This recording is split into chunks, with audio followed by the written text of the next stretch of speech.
যে সকালের কাজকর্ম সেরে এসে দেখি আমার বাজার এসে গেছে। যে কি বাজার হলো বলো তো? এই লাউ শাক এসেছে আর চিংড়ি মাছ, এই যে দারুণ চিংড়ি মাছ, এই দিয়ে লাউ শাক রান্না করলে দারুণ টেস্টি হয় খেতে। আর সঙ্গে আছে একটা বড় দেখে মোচা। এই মোচাটা আমার দাদা শ্বশুরবাড়ির থেকে নিয়ে এসেছে। দাদা ভাইফোঁটায় গেছিলো, তাই সেখান থেকে নিয়ে এসেছে। এই মোচা আমাকে একটা আবার দিয়ে গেল, তাই আমি আজকে রান্না করব এটা। আর একটু চা করে নিলাম মাঝখানে। দেখো সকালবেলা একটু চা না খেলে তো এনার্জি পাওয়া যায় না, তাই একটু চা চিনি ছাড়া চা করলাম। এর জন্য দেখো ভালো কালার হয়নি, আমি খাবো যেহেতু তাই চিনি ছাড়া খাবো। তাই এই যে ছেলেকে একটু বিস্কুট দিয়ে আসলাম, আর এই যে আমার মার জন্য চা করলাম, আর আমি দুজনে মিলে চা খাবো। সকালবেলা আর চা খাওয়ার কোনো লোক নেই। এই চাটা খেয়ে তরকারি কাটতে বসে পড়বো আমি। এই যে একটু চা খাচ্ছি।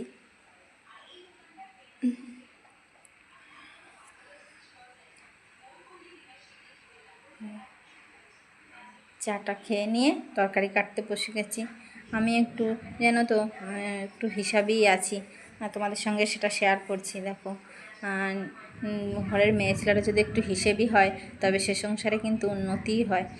আর যদি পুরুষ ছেলে হিসাবই হয় সে সংসারে উন্নতি তো দূরের কথা, সে সংসারে পয়সা দেখাই যায় না, কেননা সে পয়সার মুখই দেখা যায় না। আর তো যাই হোক, আমি দেখো লাউ শাকটা কাটছি, এই চিংড়ি মাছ দিয়ে রান্না করব। লাউয়ের পাতা বাটাও কিন্তু দারুণ লাগে জানো তো বন্ধুরা। লাউয়ের পাতা একটু রসুন দিয়ে বাটা করলে দারুণ খেতে লাগে, ওই লাউয়ের পাতা বাটা দিয়েই খাওয়া হয়ে যায়। তবে আমি আজকে আর সে রেসিপি করব না, পরে এক সময় করে তোমাদের সঙ্গে সেটাও শেয়ার করব। সবাই এখন সব কিছু জানে, কাজের দিক দিয়ে বলো যাই বলো, এখন এই সোশ্যাল মিডিয়া ইউটিউব চ্যানেল, মানে একদম যে কাজ জানে না সেও এগুলো দেখে দেখে সব শিখে নিচ্ছে। যাই হোক, আমি আজকে এই লাউ শাকের রেসিপি করব, আর হলো মোচাটা ঘন্ট করব ওই চিংড়ি মাছ দিয়ে। আর অন্য কিছু করব, মাছের ঝোল, তবে মাছ ফ্রিজে আছে, আমি মাছের ঝোলটা আর তোমাদের সঙ্গে আর শেয়ার করলাম না। এখন এই তরকারি কাটছি, দেখো তরকারি কেটে কুটে গুছিয়ে নিয়ে রান্না শুরু করে দেবো একবারে। দুপুরের রান্নাও দুপুরের দুটো রান্নাই একবার সেরে নিচ্ছি। এই দেখো মোচা ছুলছে আমার মা বসে বসে।